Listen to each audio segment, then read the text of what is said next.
नमस्कार। मैं हूं प्राध्यापक अशोक सिंह, रिजवी महाविद्यालय मुंबई से। आज के इस वीडियो में आप सभी लोगों का हार्दिक स्वागत है। आज हम सब 12वीं कक्षा के हिंदी युवक भारती में शामिल किए गए 11वें पाठ कोखजाया के बारे में पढ़ेंगे।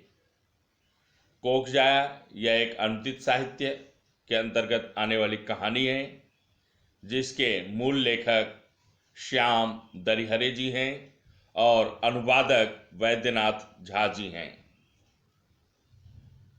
कोखजाया, जिसका अर्थ होता है कोख से जन्मा लड़का, अर्थात गर्भ से उत्पन्न हुए नर संतान के लिए कोखजाया शब्द का प्रयोग किया जाता है। मूल लेखक श्याम दरिहरे जी, अनुवादक वैद्यनाथ झा जी। किसी भी रचना को, साहित्य को, कहानी को अच्छी तरह से समझने के लिए हमें उसके लेखक के बारे में या लेखक का परिचय प्राप्त कर लेना चाहिए। इसलिए सबसे पहले हम लेखक का परिचय प्राप्त करेंगे। लेखक परिचय। श्याम दरिहरे जी का जन्म 19 फरवरी 1954 को बिहार के मधुबनी जिले में हुआ। यह मैथिली भाषा के चर्चित रचनाकार माने जाते हैं। मैथिली भाषा में कहानी, उपन्यास तथा कविता में इन्होंने अपनी लेखनी का श्रेष्ठत्व सिद्ध किया है। इन्होंने कनुप्रिया काव्य का मैथिली भाषा में अनुवाद किया है। इनकी समग्र रचनाएं भारतीय संस्कृति में आधुनिक भावबोध को परिभाषित करती हैं। परिणामतः इनकी रचनाएं पुरानी और नई पीढ़ी के बीच सेतु का कार्य करती हैं। सेतु का कार्य करती हैं अर्थात जोड़ने का कार्य करती हैं। इनका समस्त साहित्य मैथिली भाषा में रचित है तथा संप्रेषणीयता की दृष्टि से भावपूर्ण एवं बोधगम्य है। इनकी सहज और सरल मैथिली भाषा पाठकों के मन पर दूर तक मतलब गहरा प्रभाव छोड़ जाती है। प्रस्तुत कहानी का हिंदी में अनुवाद वैद्यनाथ झा जी ने किया है।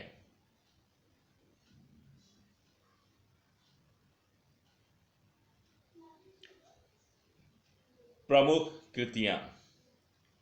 घुरि आओ मान्या, जगत सब सपना, न जायते म्रियते वा, ये तीनों उपन्यास। सरसों में भूत, रक्त संबंध कथा संग्रह अर्थात कहानी संग्रह, गंगा नहाना बाकी है, मन का तोरण द्वार सजा है, ये कविता संग्रह है। अब हम विधा परिचय की तरफ बढ़ते हैं। विधा परिचय इस प्रकार। अनुदित साहित्य का हिंदी साहित्य में महत्वपूर्ण स्थान है। अनुदित कहानी विधा में जीवन के किसी एक अंश अथवा प्रसंग का चित्रण मिलता है। ये कहानियां प्रारंभ से ही सामाजिक बोध को व्यक्त करती रही हैं, अर्थात समाज का जो है ज्ञान या समाज की स्थितियों से अवगत कराती रही हैं। समाज के बदलते मूल्यों एवं विचार तथा दर्शन ने सामाजिक कहानियों को भी प्रभावित किया है।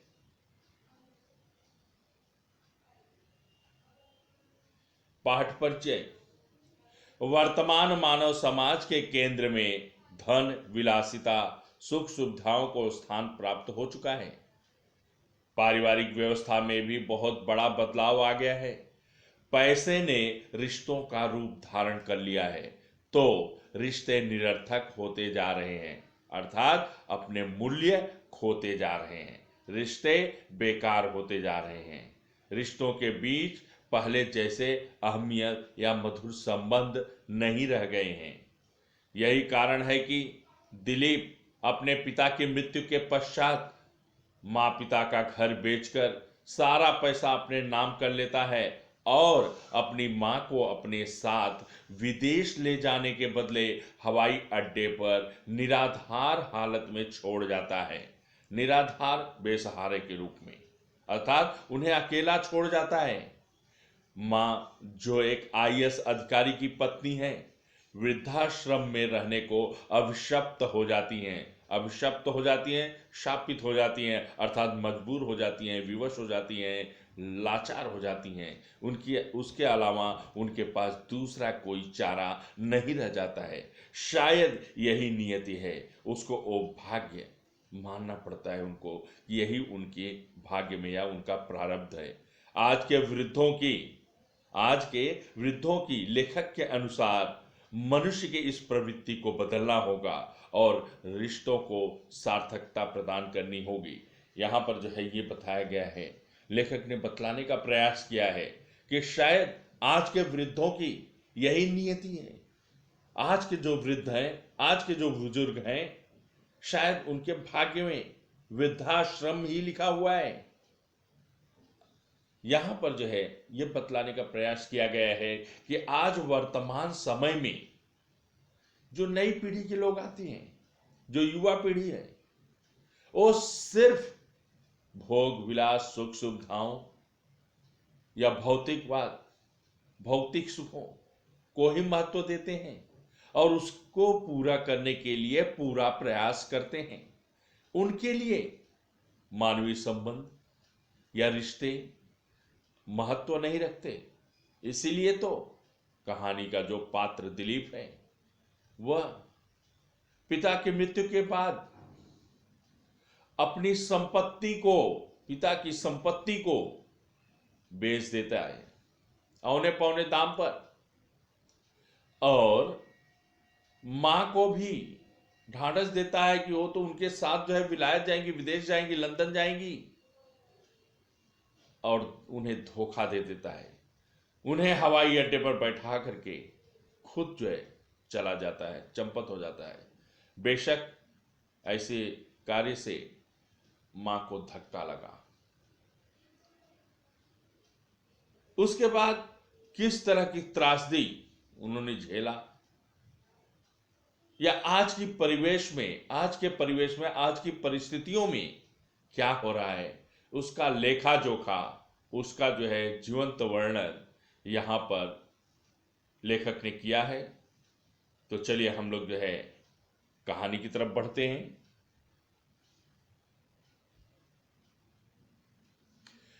वृद्धाश्रम के प्रबंधक का फोन कॉल सुनकर मैं अवाक रह गया।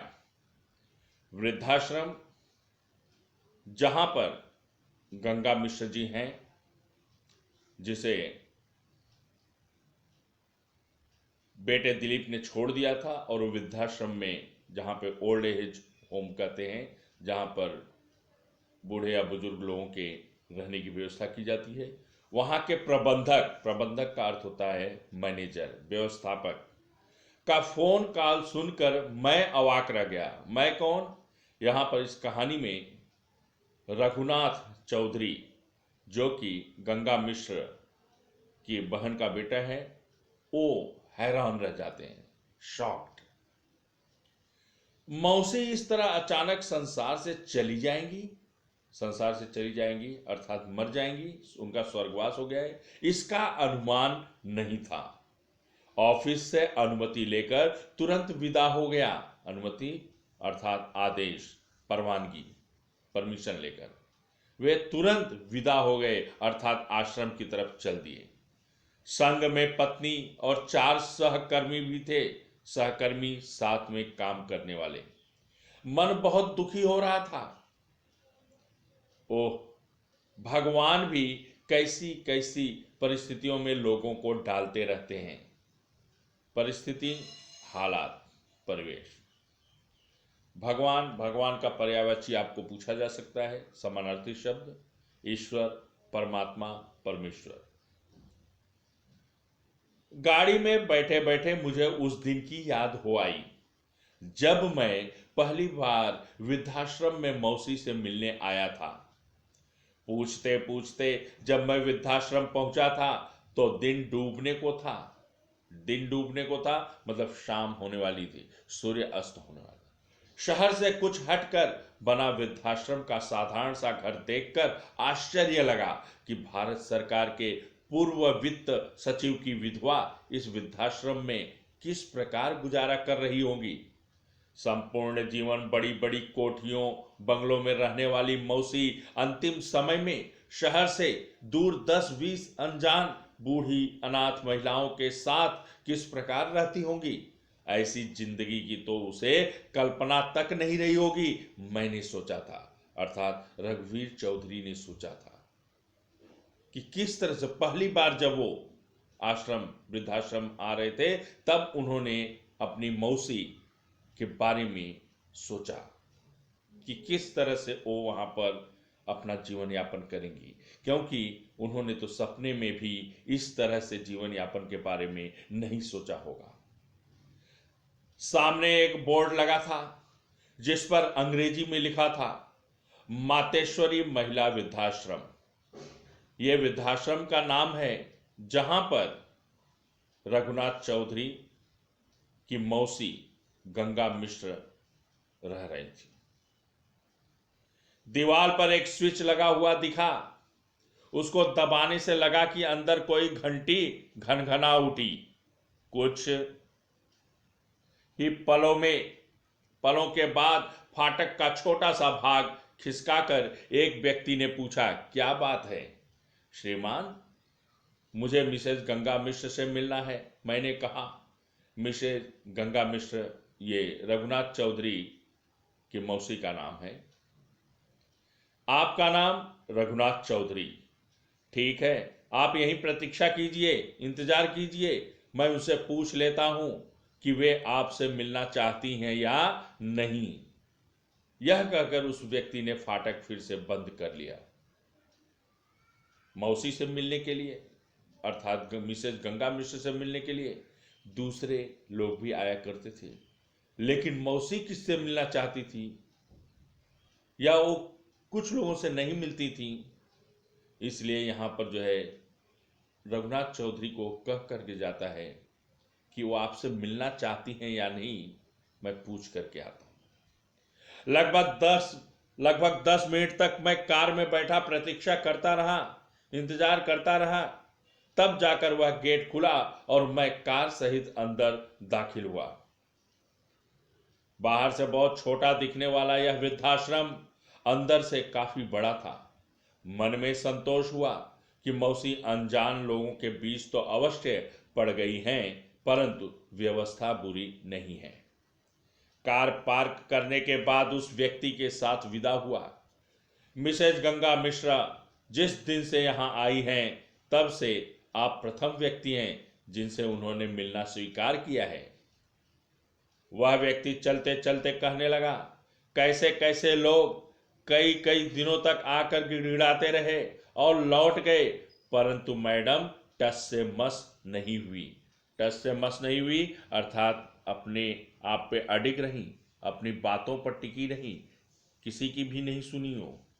अभी जब मैंने आपका नाम कहा तो वे रोने लगी। मैं प्रतीक्षा करता खड़ा था। थोड़ी देर बाद आंसू पोंछकर बोली, बुला लाइए। मैंने कोई जवाब नहीं दिया। वे आपकी कौन होंगी? फिर उसी ने पूछा। मौसी, अर्थात रघुनाथ चौधरी ने जवाब दिया, मौसी। आप लोग क्या बहुत बड़े लोग हैं? बड़े लोगों की माएं क्या वृद्धाश्रम में ही अपना जीवन गुजारती हैं? मैंने दुख से प्रति प्रश्न किया अपने आप से। आजकल बड़े लोग ही अपने मां बाप को अंतिम समय में वृद्धाश्रम भेजने लगे हैं। उनके पास समय ही नहीं होता अपने मां बाप के लिए। वह फिर कहने लगा, गरीब घर के बूढ़े तो कष्ट और अपमान सहकर भी बच्चों के साथ ही रहने को अभिशप्त हैं, शापित हैं, मजबूर हैं। उनकी पहुंच इस तरह के वृद्धाश्रम तक कहां है? मैंने फिर चुप रहना ही उचित समझा। वह व्यक्ति मुझे बाग के छोर पर अकेली बैठी एक महिला की ओर संकेत कर वापस चला गया। मैं वहां जाकर मौसी को देख अति दुखी हो गया। कुछ महीने पूर्व ही मौसी को बुलंदी पर देख कर गया था, लेकिन अभी मौसी एकदम लस्त पस्त लग रही थी, थकी थकी सी, बुझी बुझी सी लग रही थी। बेटे के विश्वासघात और अपनी इस दुर्दशा पर व्यथित हो गई थी, दुखी हो गई थी। मैंने प्रणाम किया तो उसने मेरा माथा सहला दिया। माथा सहला देना, मुहावरा, मतलब स्नेह करना, प्यार करना, लेकिन मुंह से कुछ नहीं बोली। मौसी को इस परिस्थिति में देखकर मैं सिर झुकाकर रोने लगा था। मेरी मौसी प्रतिभावान और प्रसिद्ध आईएएस अधिकारी की पत्नी थी। मौसा एक से एक बड़े पद पर रहकर भारत सरकार के वित्त सचिव के पद से रिटायर हुए थे। फिर भी मौसी को कभी अपने पति के पद और पावर का घमंड नहीं हुआ। वह सबके काम आई और आज उनका कोई नहीं, अपना बेटा ही जब, अर्थात बेटा ही साथ छोड़कर चला गया। बहुत देर तक हम दोनों रोते रहे, अर्थात मौसी और रघुनाथ चौधरी। फिर मौसी ने ही साहस किया और मुझे भी चुप कराया। उसके बाद मौसी ने पहली बार सारी घटना मुझे विस्तार पूर्वक बतलाई। मैं किसी से नहीं मिली। तुम्हारा मौसेरा भाई, मौसी का बेटा दिलीप भी मिलने और माफी मांगने पहुंचा था, परंतु मैं उससे मिली ही नहीं। अब मेरा शव ही इस गेट से बाहर जाएगा। तुम्हें जब कभी समय मिले यहीं आकर मिलते रहना, कभी कभी अपनी पत्नी को भी लाना। अब जाओ, बहुत विलंब हो गया, मतलब बहुत देर हो चुकी है। गाड़ी में बैठते ही रघुनाथ अतीत में पहुंच गया, मतलब पुराने दिन याद आ गए। मेरी मां मिलकर 2 बहनें ही थी। मेरा कोई मामा नहीं था। मेरी मां बड़ी थी। मेरे नाना एक खाते पीते किसान थे। उन्होंने अपनी दोनों बेटियों का विवाह कॉलेज में पढ़ते 2 विद्यार्थियों से ही कुछ साल के अंतराल पर किया था। मेरे पिताजी बीए करने के बाद अपने गांव में खेती बाड़ी संभालने लगे थे।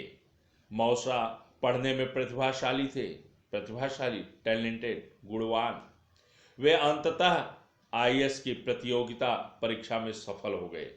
प्रतियोगिता, स्पर्धा, कंपटीशन। मौसा जब गुजरात में जिलाधिकारी थे, डिस्ट्रिक्ट मजिस्ट्रेट, मौसा, रघुनाथ चौधरी के मौसा जब गुजरात में जिलाधिकारी थे तो नाना का देहांत हुआ था। नानी पहले ही जा चुकी थी। नाना का श्राद्ध बहुत बड़ा हुआ था। श्राद्ध का पूरा खर्च मौसी ने ही किया था।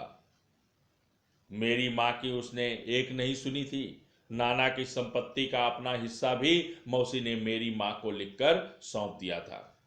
कुछ दिनों के बाद मेरे पिताजी नाना के ही गांव में आकर बस गए।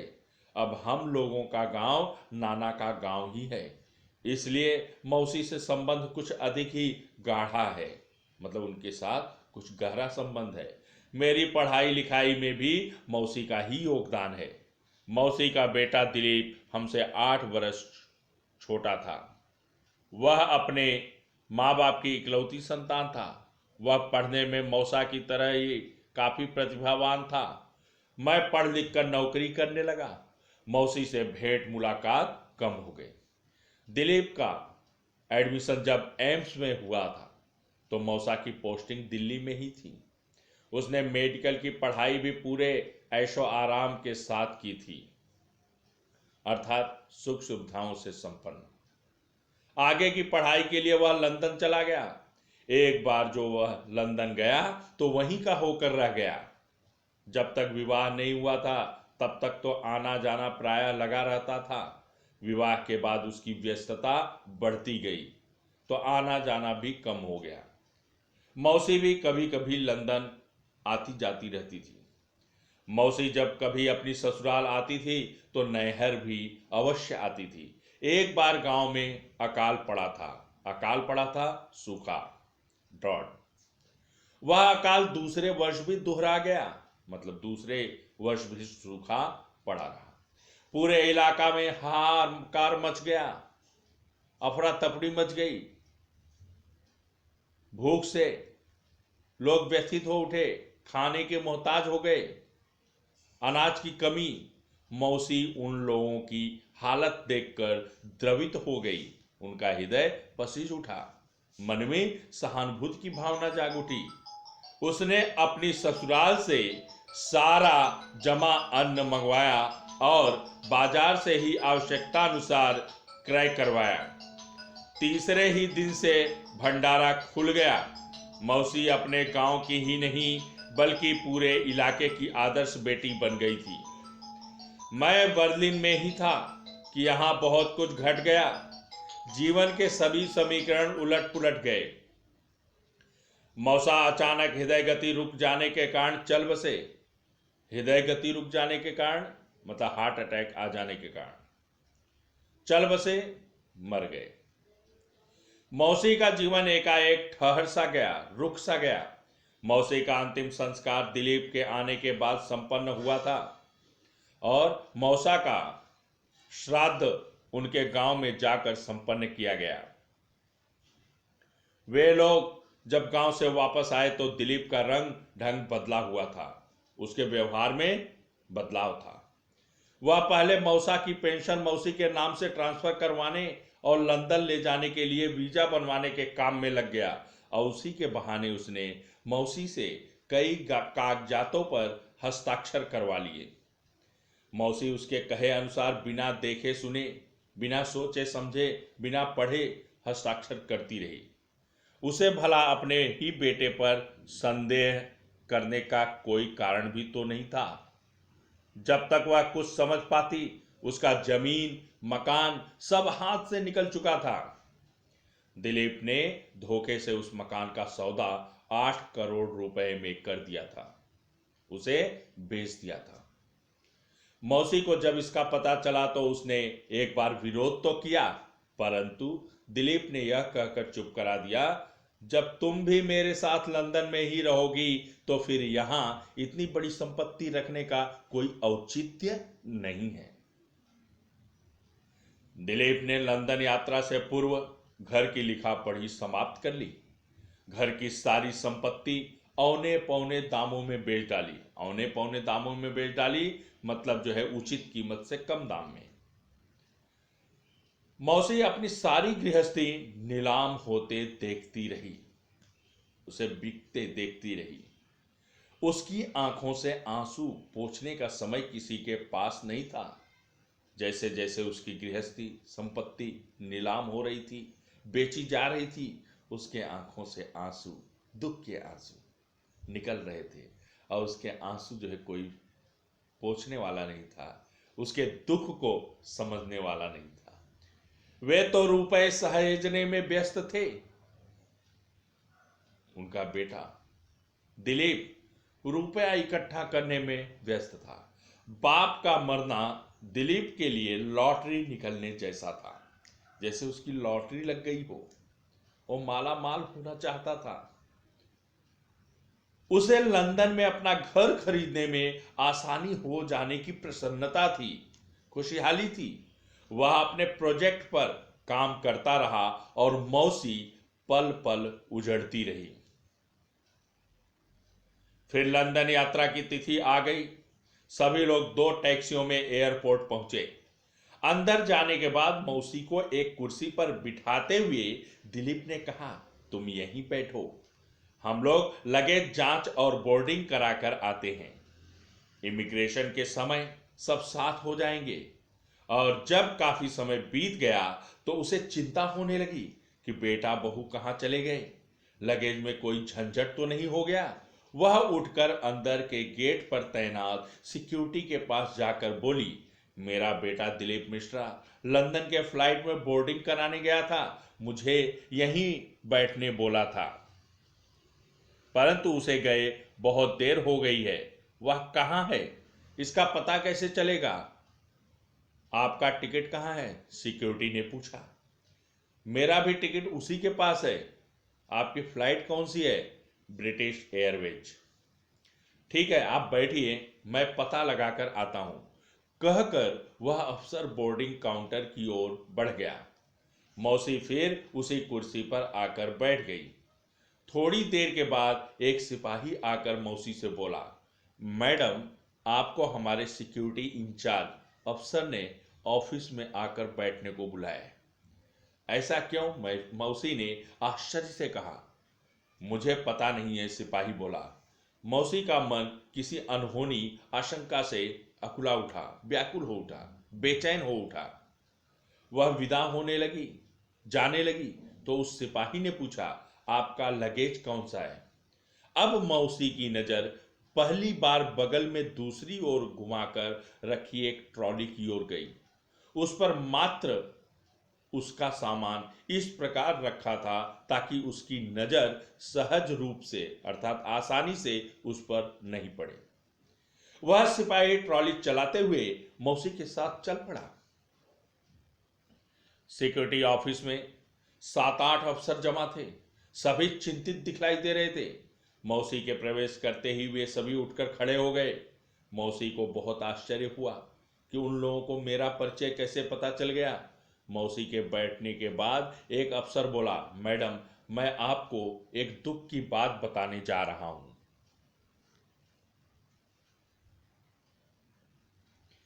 क्या हुआ? मौसी ने चिंता से अकुलाते हुए पूछा, बेचैनी के साथ। आपका बेटा आपको यहीं छोड़कर लंदन चला गया है। उसने आपका टिकट सरेंडर कर दिया है। वह अफसर बोला। इसका क्या अर्थ हुआ? मौसी ने अविश्वास और आश्चर्य से पूछा। हैरान होते हुए मौसी ने पूछा। उन्हें यकीन नहीं हो रहा था। मैम, आपके बेटे ने आपके साथ धोखा किया है, विश्वासघात किया है। वह आपको यहीं बैठा छोड़कर लंदन चला गया और लंदन के लिए ब्रिटिश एयरवेज की फ्लाइट को उड़े आधा घंटा हो चुका है। आज अब और कोई फ्लाइट नहीं है। आपका टिकट भी सरेंडर हो चुका है। उस अफसर ने स्पष्ट करते हुए कहा। ऐसा कैसे होगा? ऐसा करने की उसे क्या जरूरत है? नहीं नहीं, आप लोगों को अवश्य कोई धोखा हुआ है। आप लोग एक बार फिर अच्छी तरह पता लगाइए। मैं भारत सरकार के पूर्व वित्त सचिव की पत्नी हूं। आप लोग इस तरह मुझे गलत सूचना नहीं दे सकते। वित्त सचिव, फाइनेंस सेक्रेटरी। आप लोग फिर पता लगाइए। मेरा तो घर भी बेच दिया है मेरे बेटे ने, फिर मुझे यहां कैसे छोड़ सकता है? मौसी बहुत अप्रत्याशित व्यवहार करने लगी थी, अनएक्सपेक्टेड, जिसकी पहले कल्पना नहीं थी, और हाँफने लगी थी। मौसी कुछ नहीं बोल रही थी। मौसी को चुप देख वे लोग भी फिर चुप हो गए। थोड़ी देर बाद सभी अफसरों को सतर्क होते देख मौसी समझ गई कि आईजी साहब आ गए। आईजी साहब आ गए।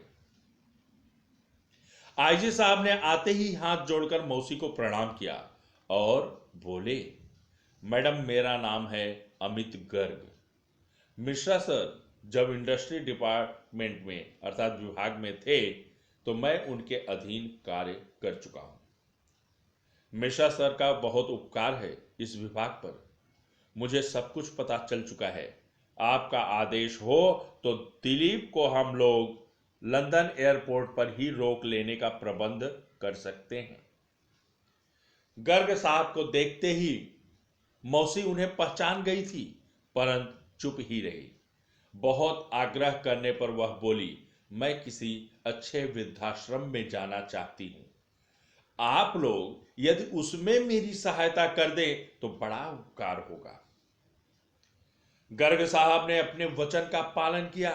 उन्होंने ही मौसी की इस मातेश्वरी वृद्धाश्रम में व्यवस्था करा दी थी। आईएस एसोसिएशन ने भारत से लेकर इंग्लैंड तक हंगामा खड़ा कर दिया। मीडिया ने भी भारत की स्त्रियों और वृद्धों की दुर्दशा पर लगातार समाचार प्रसारित किए तथा बहस करवाई। इतने बड़े पदाधिकारी की विधवा के साथ यदि बेटा ऐसा व्यवहार कर सकता है तो दूसरों की क्या हालत होगी? घर का खरीदार घर वापस करने और दिलीप सारा मूल्य वापस करने को तैयार हो गया। अंततः कुछ भी हो नहीं सका क्योंकि मौसी कुछ करने को तैयार नहीं हुई। दिलीप और उसके परिवार का मुंह देखने के लिए मौसी कदापि तैयार नहीं हुई। अर्थात दिलीप के द्वारा किए गए विश्वासघात से वह इतनी बुरी तरह से आहत थी कि उनका मुंह भी देखना उचित नहीं समझती थी। वह बहुत छटपटाया, बहुत गिड़गिड़ाया, परंतु मौसी टस से मस नहीं हुई, अपनी बात पर अड़ी रही। उसने मेरे पास भी बहुत पैरवी की, परंतु कोई लाभ नहीं हुआ। मेरे पास पैरवी की अर्थात दिलीप ने रघुनाथ चौधरी से भी संपर्क किया, इस सिलसिले में बात किया, लेकिन कुछ फायदा नहीं हुआ। दिलीप को पश्चाताप हुआ कि नहीं यह तो मैं बता नहीं सकता, परंतु वह लोक लज्जा से ढक अवश्य गया था, मतलब शर्मिंदगी महसूस कर रहा था।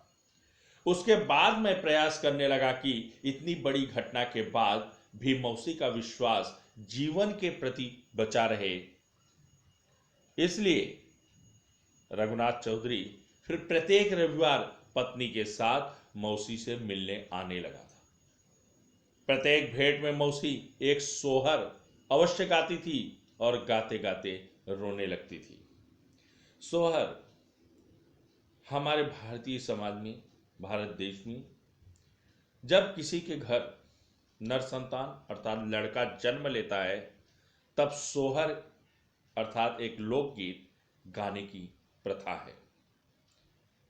आश्रम में रहते हुए मौसी वह सोहर गाती थी और रोने लगती थी। जब जब जो है रघुनाथ चौधरी जाते, उस मुलाकात में वो सोहर गाती और रोने लगती थी। ललना रे एहि लेल होरिला, जन्म लेल वंश के तारल रे। ललना रे नारी जन्म की तारत, बांझे पद छूटल रे। ललना रे सास मोरा उठल नचैते, ननद गवैते रे। यहाँ पर जो है सोहर है ये, इसमें इस तरह से गाया गया लल्ला रे एहिलेल होरिला, कि मतलब जो है स्त्री को जो बच्चा जन्म हुआ है, लड़का पैदा हुआ है, जन्म लेल वंश के तारल रे, कि उस वंश को उसने, उस खानदान का तार दिया। वो जन्म लेते ही बच्चा जो है तार दिया, मतलब उसका कल्याण कर दिया, उद्धार हो गया, समझो वंश जो है धन्य हो गया। ललना रे नारी जन्म कृतारत, कि और उस स्त्री ने नारी होने की, नारी के रूप में जन्म लेने को जो है सार्थक कर दिया। बच्चे को जन्म देते ही, लड़के को जन्म देते ही, मतलब ऐसा मानना है कि स्त्री को जो है बेटों को जन्म देना चाहिए, और बेटे को जन्म देकर के वो धन्य हो गई। बाझी पद छूटल रे, मतलब कि जब तक बच्चा पैदा नहीं होता या समय लग जाता है तो उनको जो है बांझ कहा जाता है, जिसके पास कोई औलाद नहीं होती है। तो बच्चे के जन्म लेते ही बांझ कहलाना जो है बंद हो जाता है, मतलब वो संतान वाली हो जाती है। ललना रे सासू मोरा उठल नचैते, कि जो स्त्री है उसकी जो सासू है, बेटे के जन्म लेते ही वो नाचने लगती है, और ननद मतलब उसके पति की जो बहन है वो गबैते रे, वो गाने लगती है। ललना रे कौन महाव्रत ठानल, पुत्र हम पाओल रे, कि नारी जब जो है बेटे को जन्म देती है, वो किसी उत्सव या पर्व से कम नहीं होता है,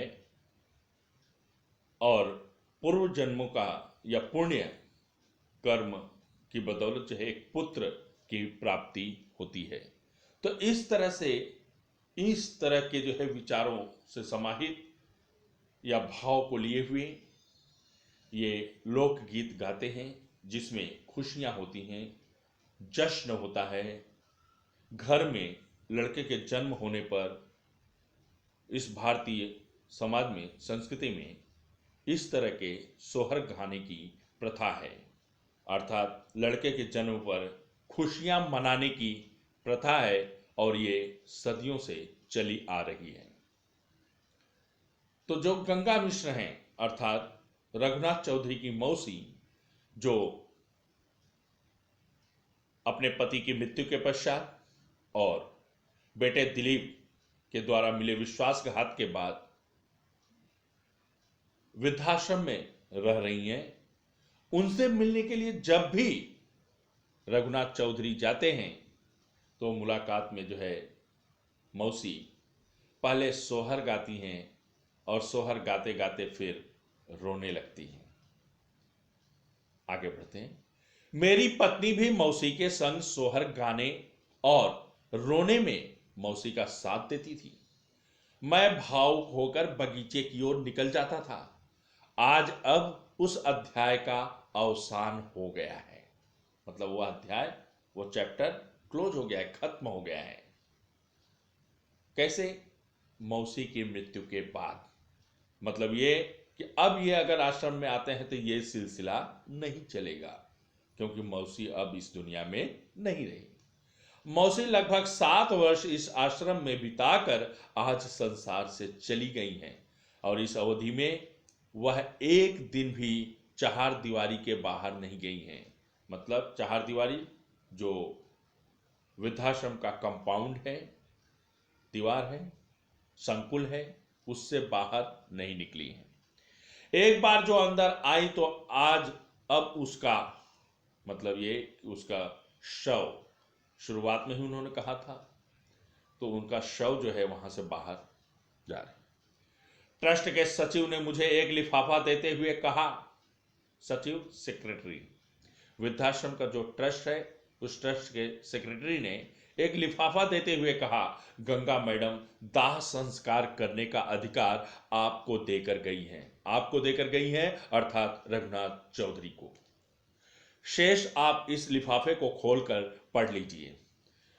लिफाफे में 2 पन्ने का पत्र और एक बिना तिथि का चेक था, बिना डेट वाला चेक। वह चेक मेरे नाम से था, अर्थात रघुनाथ चौधरी के नाम से, जो अपने श्राद्ध खर्च के लिए उसने दिया था, मौसी ने दिया था।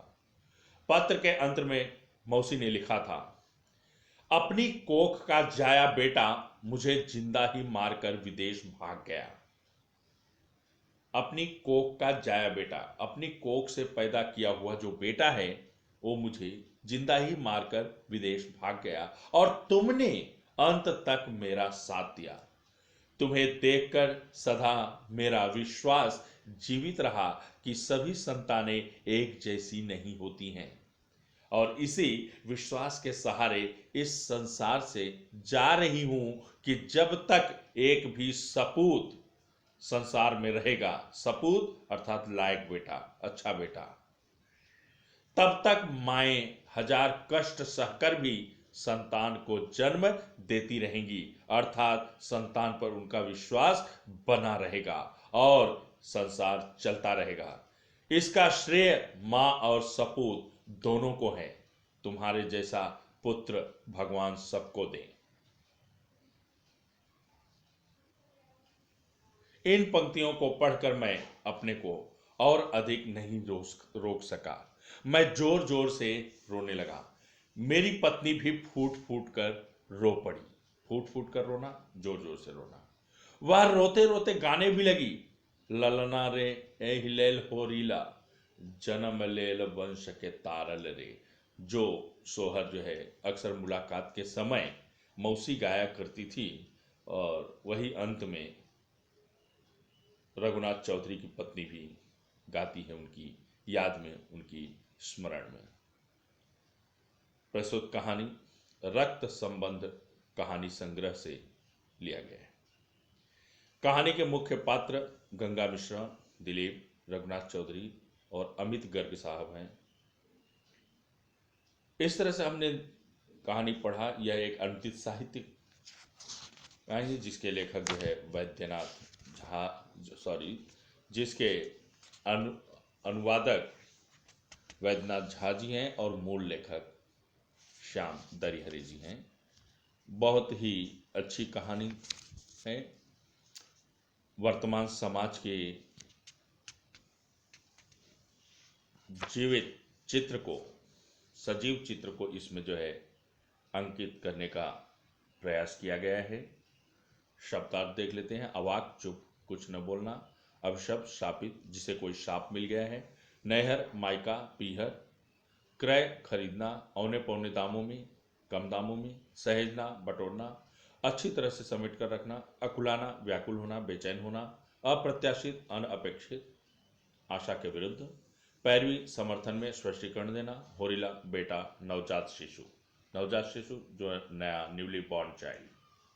मुहावरे, टस से मस न होना, अपनी बात पर अटल रहना, पुलिस द्वारा पूछताछ करने पर भी चोर टस से मस न हुआ, हाहाकार मचना, कोहराम मचना, आतंकवादियों के आने की खबर मिलते ही मुंबई शहर में हाहाकार मच गया।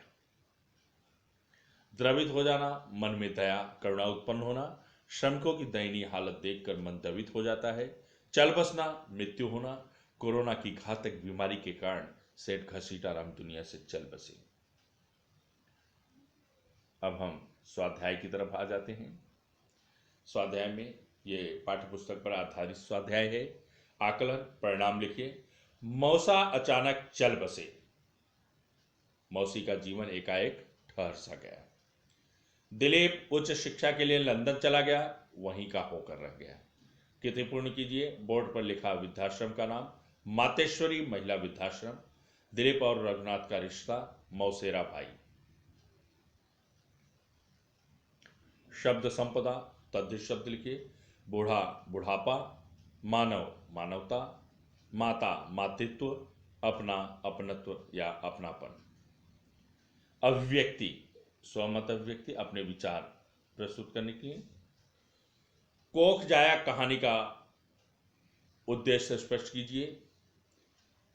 विचारों को प्रस्तुत करने के लिए यहां पर जो है कहानी का उद्देश्य पूछा गया है।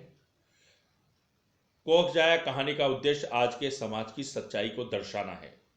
माता पिता बहुत लाड प्यार से बच्चों का पालन पोषण करते हैं, अपनी सुख सुविधाओं का त्याग करके बच्चों की हर आवश्यकताएं पूरी करते हैं, जिसके फलस्वरूप बच्चों में प्रेम, संवेदना और सहानुभूति के स्थान पर भौतिकता आ जाती है, जिसके फलस्वरूप वे मानवीय मूल्यों को महत्व नहीं देते हैं। वे पूरी तरह से स्व केंद्रित हो जाते हैं। रिश्ते नाते कोई मायने नहीं रखते हैं, जिसके जिम्मेदार सिर्फ हम हैं और हमारा परिवार परवरिश है। प्रस्तुत कहानी में दिलीप इसका ज्वलंत उदाहरण है, जो पिता की मृत्यु के बाद मां को बहला फुसलाकर राजी करता है और सारी जायदाद बेचकर लंदन के लिए रवाना होता है। अपनी मां को हवाई अड्डे तक साथ ले जाता है और उन्हें वहीं छोड़कर पत्नी के साथ लंदन चला जाता है। मां बेचारी वृद्धाश्रम में रहने के लिए विवश हो जाती है। दिलीप ऐसा व्यवहार सिर्फ स्वार्थवश करता है, उसमें संस्कार, नैतिकता और मानवता की कमी दिखाई दे। जबकि रिश्तों को समझना, पहचानना और मानवीय मूल्यों को संभालना हमारा परम कर्तव्य है। लेखक आज की युवा पीढ़ी को इस तरह की समस्याओं से अवगत कराना चाहते हैं, जिससे कि वे अपनी नैतिक जिम्मेदारी को समझे और अपने माता पिता के प्रति आजीवन सेवा भाव से समर्पित रहें, उन्हें सम्मान दें, रिश्तों की अहमियत को समझें और उसका निर्वाह करें, जिससे कि फिर किसी माँ बाप को वृद्धाश्रम में रहने के लिए मजबूर न होना पड़े। दूसरी तरफ लेखक ने रघुवीर चौधरी के माध्यम से रिश्तों की अहमियत और मानवता को सजीवता प्रदान किया है। दूसरा, माँ के चरणों में स्वर्ग होता है, इस कथन पर अपने विचार लिखिए। माँ के चरणों में स्वर्ग होता है, मैं इस कथन से पूरी तरह सहमत हूँ। माँ जन्मदात्री है, उसका स्थान सर्वोपरि है। वह अपने रक्त से सींचकर और ममता से स्नेहाभिषिक्त करके पालन पोषण करती है, हमें इस योग्य बना देती है कि हम अपने पैरों पर खड़े होने लगते हैं। माँ ही हमारे अंदर सांस्कृतिक मूल्यों, जीवन मूल्यों और मानवीय मूल्यों का संवर्धन करती है। माँ के लिए बच्चे बहुत प्यारे होते हैं, उनके लिए वह सारी दुनिया का सामना कर सकती है। बच्चों को भी जो सुख माँ के पास उसकी गोद में, आंचल में या उसके हाथों भोजन करने में मिलता है, वह अन्यत्र कहीं नहीं है। मनुष्य कितना भी दुखी व चिंतित क्यों न हो, पर माँ के स्नेह स्पर्श से सब छू मंतर हो जाता है, सब कुछ गायब हो जाता है। अतः माँ के बिना जीवन की कल्पना अर्थात जीवन संभव नहीं है। हमारे जीवन में माँ सबसे ज्यादा महत्व रखती है। मातृदेवो भव अर्थात माँ को देव तुल्य माना गया है। माँ पूजनीय और वंदनीय है। माँ के पास रहने से आत्मिक सुख मिलता है, इसलिए कहा जाता है कि माँ के चरणों में स्वर्ग है। पाठ पर आधारित लघुत्तरी प्रश्न। मौसी की स्वभावगत विशेषताएं लिखिए। मौसी एक सशक्त नारी पात्र का प्रतिनिधित्व कर रही है, जो कर्तव्य परायण है और जीवन में आई हर समस्या का समाधान अपनी सूझबूझ से निकाल लेती हैं। मौसी बहुत सहृदयी और दयालु थी। गांव में अकाल पड़ने पर उन्होंने ससुराल व बाजार से अनाज मंगवाकर बंटवाई। जीवन के प्रति सजग थी। जब बेटे ने धोखा दिया और छोड़कर लंदन चला गया, तब मौसी ने वृद्धाश्रम में रहने की व्यवस्था करवा ली। उन्होंने बेटे दिलीप को नजरअंदाज तो कर दिया, पर दूसरी बार की पहल को स्वीकार नहीं किया। मौसी अपने इरादे पर अटल रहने वाली स्त्री थी। कठिनाई सहने के बाद भी बहन के बेटे रघुनाथ चौधरी के आग्रह को स्वीकार नहीं किया। पर रघुनाथ को पसंद करती थी, आत्मीयता थी, उसे रघुनाथ पर विश्वास था। अतः मृत्युपरांत अंत्येष्टि का अधिकार रघुनाथ को दी। स्वाभिमानी थी, इसलिए अंत्येष्टि के खर्च के लिए चेक सौंप गई। मनुष्य के स्वार्थ के कारण रिश्तों में आई दूरी, इस पर अपना मंतव्य लिखिए। प्रस्तुत कथन एकदम प्रासंगिक है। वर्तमान समय में मनुष्य के निजी स्वार्थ के कारण रिश्तों में दूरी आई है।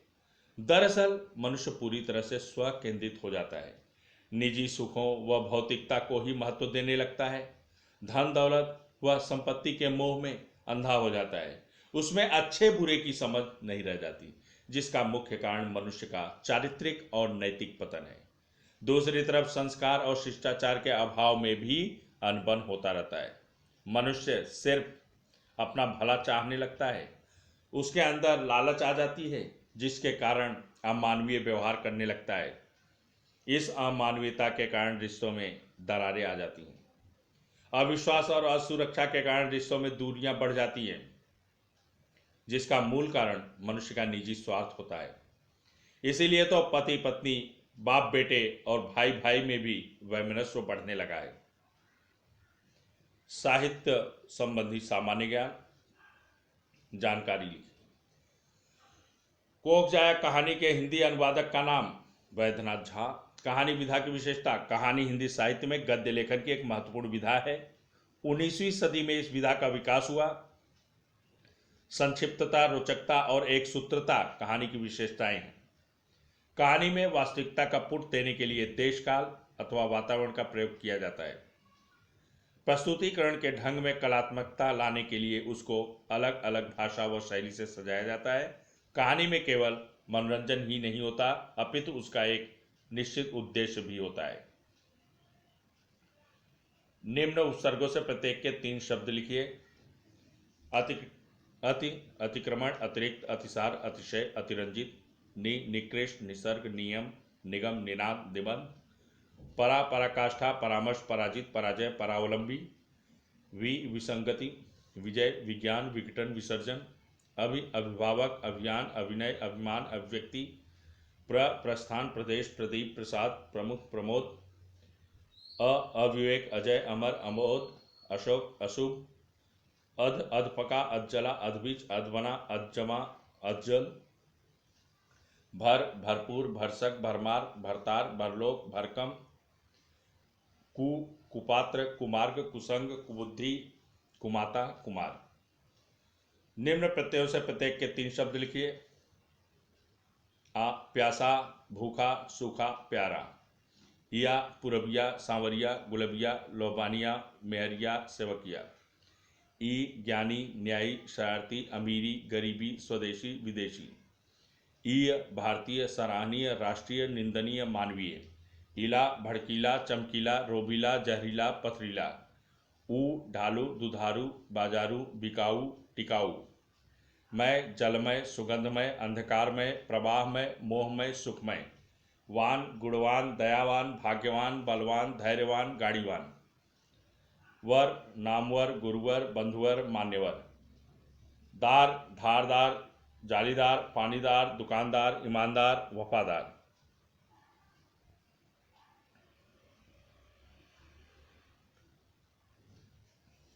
मुझे पूरा विश्वास है कि आप लोगों को जो है कहानी अच्छी तरह से समझ में आ गई होगी।